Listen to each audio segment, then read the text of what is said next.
the real Snow Queen. She froze a kingdom to save it. Long before anyone called her a queen, before her name was carved in fear across maps and her story was twisted into bedtime warnings, she was just a girl walking through the snow. She wasn't made of ice. She wasn't cold-blooded. She didn't freeze things with a look. But she was born under a sky that never melted, in a village where the sun showed up like a rumor and the wind sang through broken shutters like a warning. And in that place, that frozen edge of the world, she was a spark. Her name was Sura, and she wasn't royalty. She wasn't raised behind gold-threaded curtains or bathed in scented oils. She was a shepherd's daughter with hands chapped from snow and feet that knew the shape of every icy path in the valley. But she had something the others didn't. Not magic, not fortune. Instinct. The kind of instinct that made birds follow her in winter and wolves pause before growling. The kind that made fire flicker when she got too angry. The kind that made old women mutter under their breath when she passed and made young men stop speaking entirely. They whispered about her when they thought she couldn't hear, said she was cursed, said she'd been touched by the frost gods, said she was the reason spring was arriving later every year. And maybe they weren't entirely wrong, because by the time she turned 13, Sura had stopped getting cold. Her breath no longer steamed in the air. Snow melted where it landed on her skin, then immediately froze again. When she was angry, frost crept along the walls of their cottage. When she cried, it hailed. And that's when the king came looking. You see, the kingdom of Vern had a problem. It was dying. The harvests were failing. Rivers were locking up in ice. And the nobles, wrapped in furs they bought from slaughtered creatures, began blaming the peasants for hoarding warmth. But the truth? The cold was spreading. Not by storm, not by season, by curse. A curse the royal seers couldn't reverse. They saw fire dying in their dreams. They saw kingdoms cracking under snowdrifts taller than towers. And in every vision, a single figure stood at the center. A girl made of frost, walking barefoot through a blizzard, with eyes like blue flame. When the royal guard arrived in Sura's village, she didn't run. She didn't cry. She just looked them in the eyes and said, "It's coming for all of you, too." They took that as a threat, but it wasn't. It was a truth none of them were ready to face. They brought her to the capital in a cage of iron wrapped in fur, and when they marched her through the city streets, people screamed and spat and threw coal at her feet like it could burn the curse out of her. But Sura just stared straight ahead, and where the coal landed, it cracked in half from the sudden cold. The king was old, desperate. He didn't ask who she was. He asked what she was, and when she didn't answer, he ordered the palace clerics to bind her to the sacred chamber, where they tried to draw the curse out through fire rituals and chants passed down from men who had never met winter face to face. And Sura? She stayed quiet, not out of fear, out of calculation, because while they fumbled with prayers and relics, she was listening, watching, learning. And then the temperature dropped. Not outside, inside. The palace walls began to groan with the cold. The great banquet hall, where golden goblets clinked and courtiers plotted, turned to frost overnight. Statues wept icicles. Horses froze mid-step in the stables. The curse was moving, but not through her, through them, through the greed, through the lies, through the endless denial that something was deeply, dangerously wrong with the land. And Sura knew what had to be done, not to save the nobles, not to redeem herself, but to stop what was coming. Because she alone understood the truth no one else would admit. The frost was not just weather. It was alive. It was angry, and it wanted to take everything. And that's where her legend begins. Not with a crown, not with a palace, but with a choice. Let the kingdom freeze, or become the ice herself. The king called it a curse. The priests called it divine punishment. The peasants called it bad luck. But Sura knew the truth. The cold wasn't a plague. It was a whisper, and it had been speaking to her since she was a child. It started the first night she was locked in the sacred chamber. Alone, no fire, no food. Just stone floors and iron doors and the air so cold it should have killed her. But it didn't. Instead, it spoke. Not in words, in feeling, in pulses across her skin, in tremors in her chest, in a stillness so deep it didn't feel like silence. It felt like memory, and the frost crept across the floor not like a predator, but like a hand reaching out to say, "You are not alone." It told her what the royals didn't know. The frost wasn't coming. It had always been here, buried beneath the kingdom, beneath the hills, beneath the rivers, beneath the mountains crowned with snow. It had been slumbering, waiting, watching, until the kingdom grew greedy enough to dig too deep, until they cracked the ancient glacier holding it back, until they built castles on land that wasn't meant to be ruled by heat. And now, the frost wanted to reclaim what it had lost. But the cold didn't hate Sura. It chose her, because she listened, because she understood, because she didn't try to fight it. She tried to speak back, and in doing so she became its voice, not its servant, not its prisoner, its channel.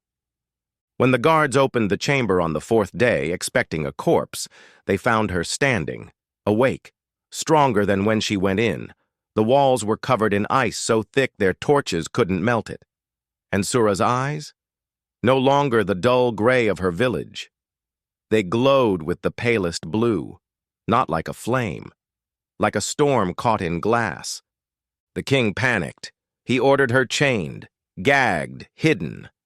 But it was too late. The frost had marked her, and the people had started to notice. It wasn't just the temperature anymore.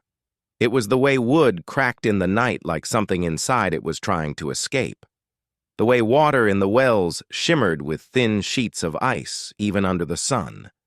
The way babies stopped crying when Sura passed, as if they recognized her as something older than fear.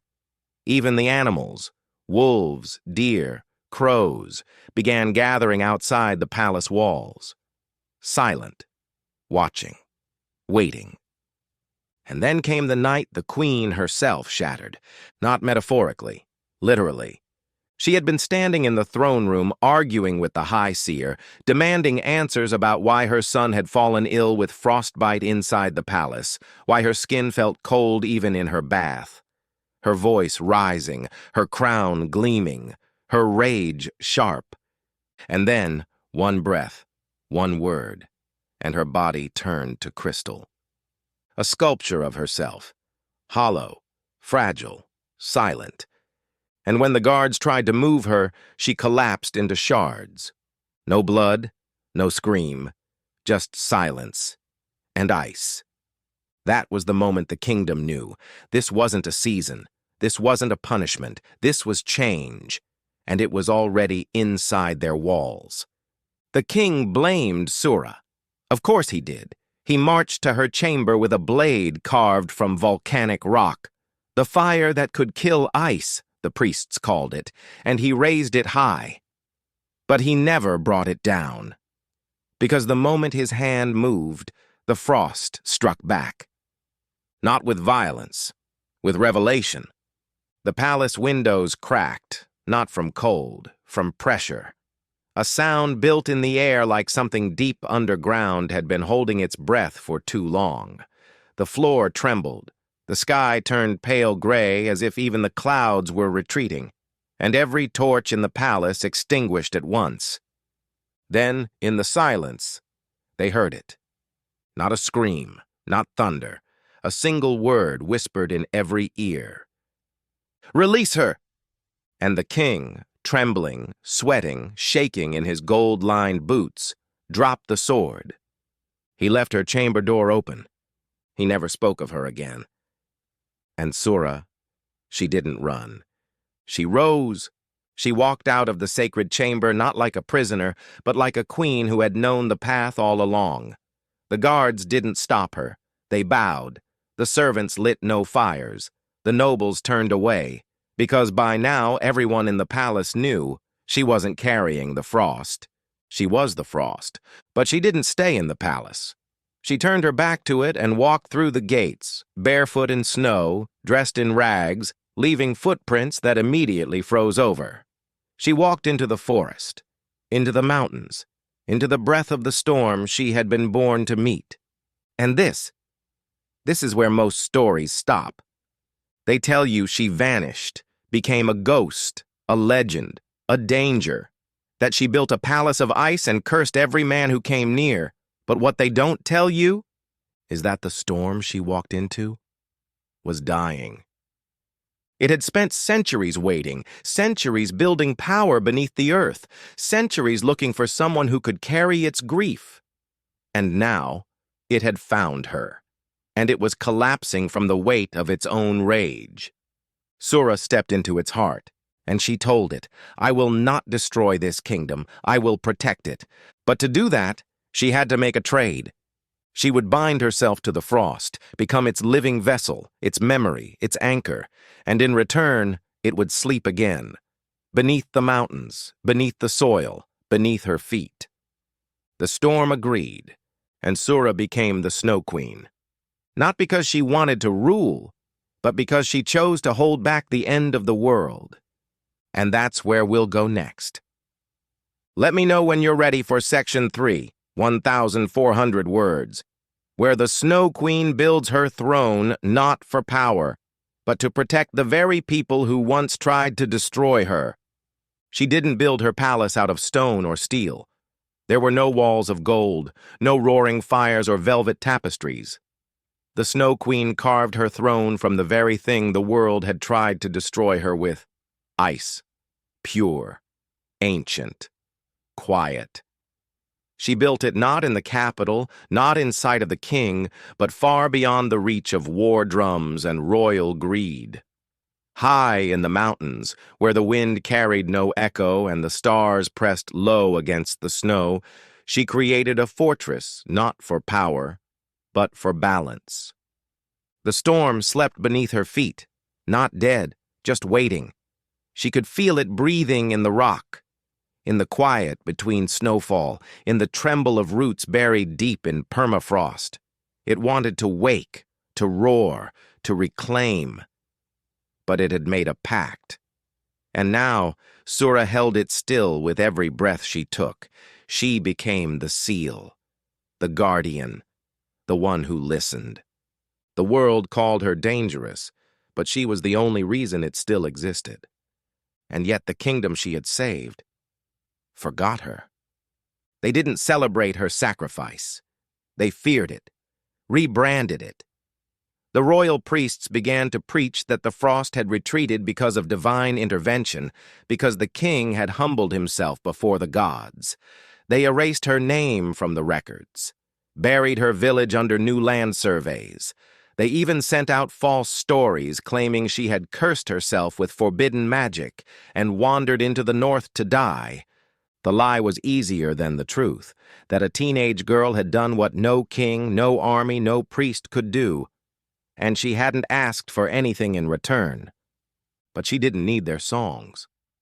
The frost carried its own memory.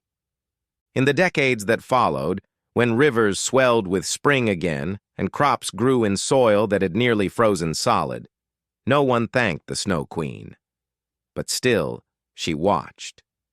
She walked through the trees unseen. She whispered through the flurries. She left food for wolves when they were starving. She froze avalanches before they fell on sleeping villages. She turned frost away from newborn cradles, and she did it without praise, without thanks, because she remembered what it was like to scream and not be believed.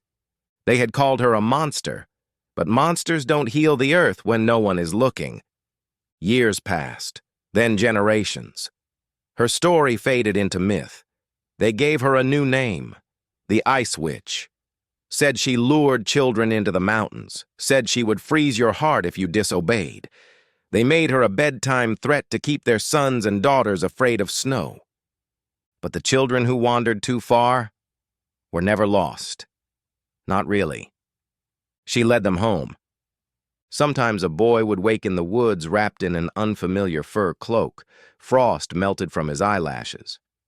Sometimes a girl would find her frozen hands warmed by fire that no one had lit. The elders called it luck. The children called it her. But all legends shift, and not all kingdoms stay peaceful. A new king rose, greedy, proud, eager to leave his mark. He called the mountains untapped wealth. He sent men with drills, with torches, with iron boots to shatter the ice and dig beneath the snow. He didn't believe in old stories. He should have. Because the storm beneath the stone, it was never gone, just waiting. And with every mine opened, every glacier carved, every tree set aflame, it stirred. The mountains began to shake, the sky grew darker, animals fled the valleys, villagers whispered that something ancient was angry again, and the Snow Queen woke.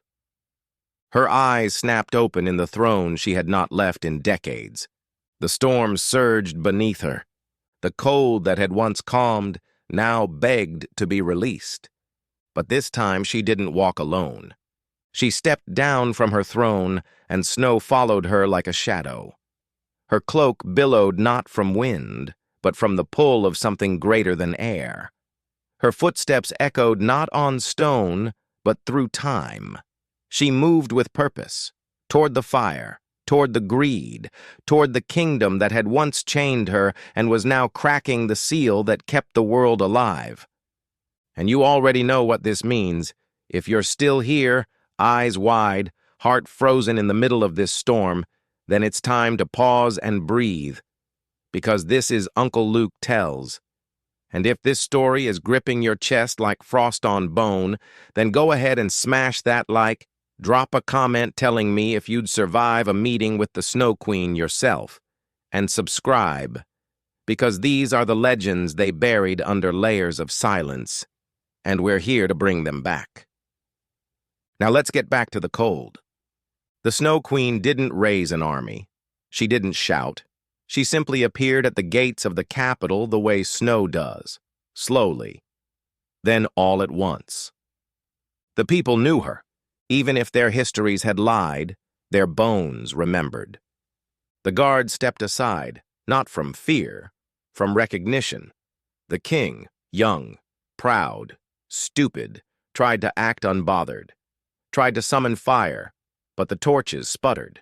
The flames bent away from her, and her voice, when it came, was not thunder. It was ice, she said.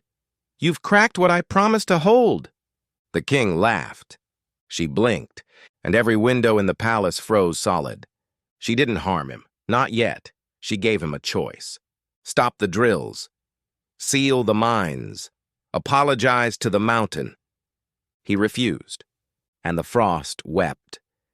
It began with the wind, not the sharp kind that bites skin, but the ancient kind, the kind that howls through your bones and reminds your soul that it's small, that it's temporary, that it does not belong to this earth forever, the kind of wind that doesn't just blow, it warns. The king ignored it. He watched from his tower, arms folded, staring into a sky that had turned the color of old bruises. He saw clouds collapsing into themselves, snow forming in shapes no storm had ever made. He saw birds flying in wrong directions, animals running into cities, and still he called it fear-mongering. Said the Snow Queen was just a woman in a cloak, not a god. Said storms were storms, and that ice would melt with fire. He had no idea what he was talking about, because what he'd really done was break a pact. Centuries ago, when Sura walked into the glacier and sealed the storm beneath her feet, she hadn't defeated it. She'd held it.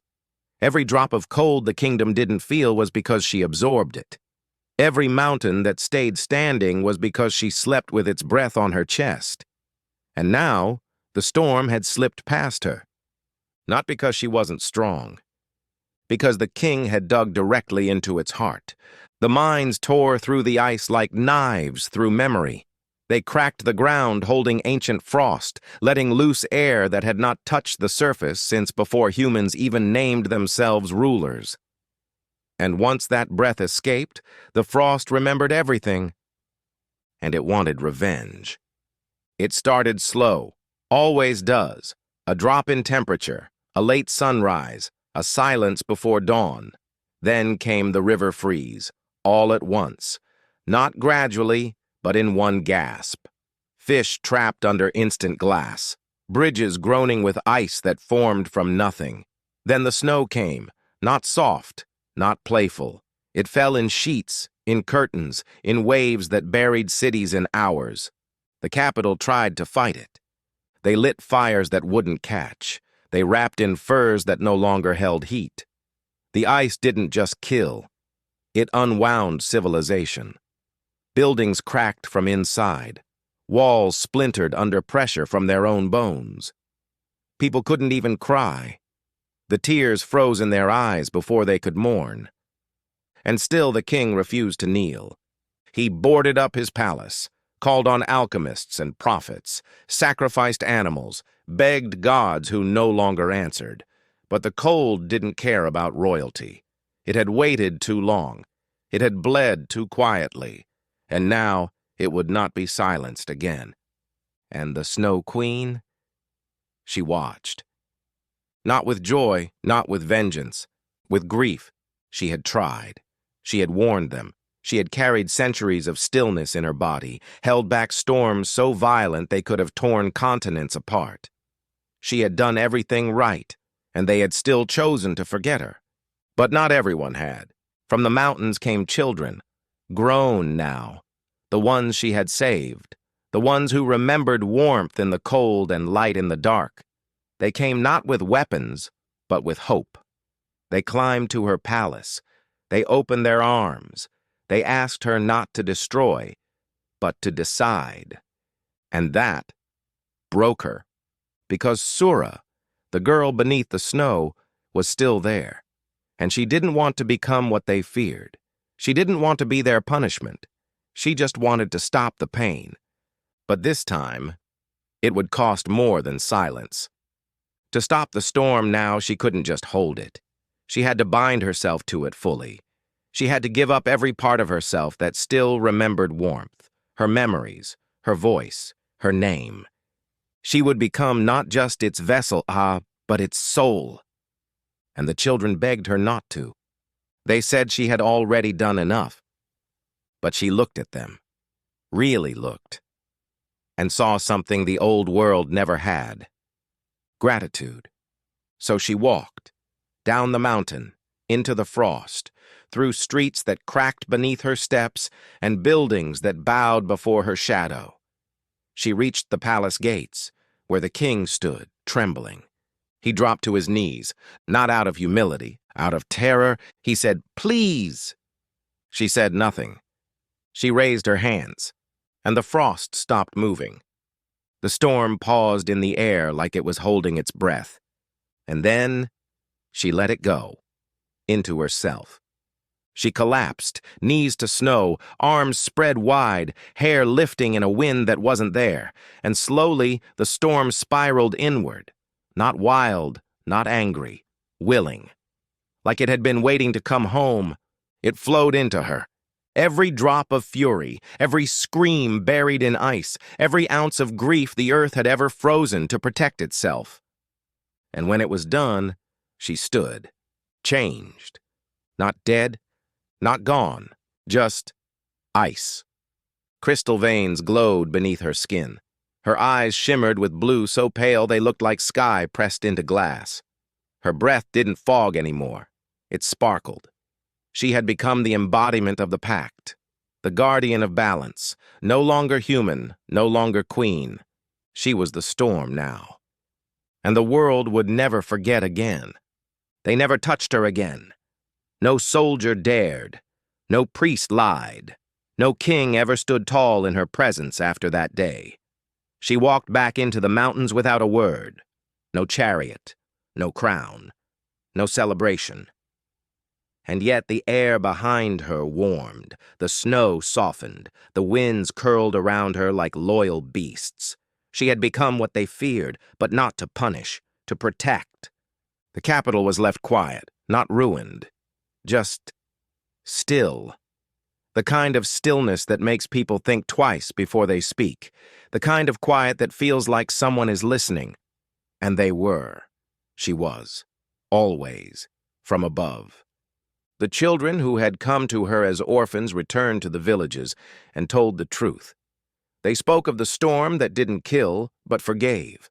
Of the woman who didn't rage, but chose to carry everyone's mistakes inside herself.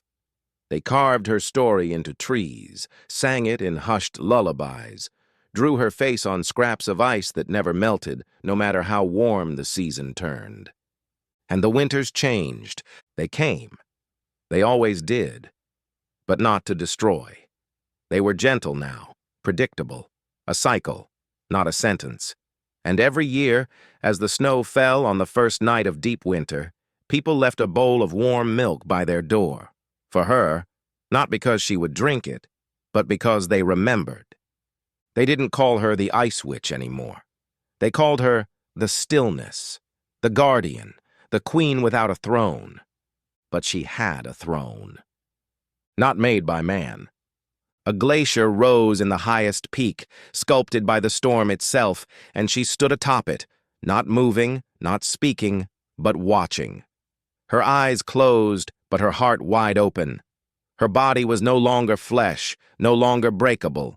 She had become the memory of mercy, the frost-bound spirit of every child who had ever been forgotten, every girl who had been cursed for surviving, every soul who had been told to stay silent.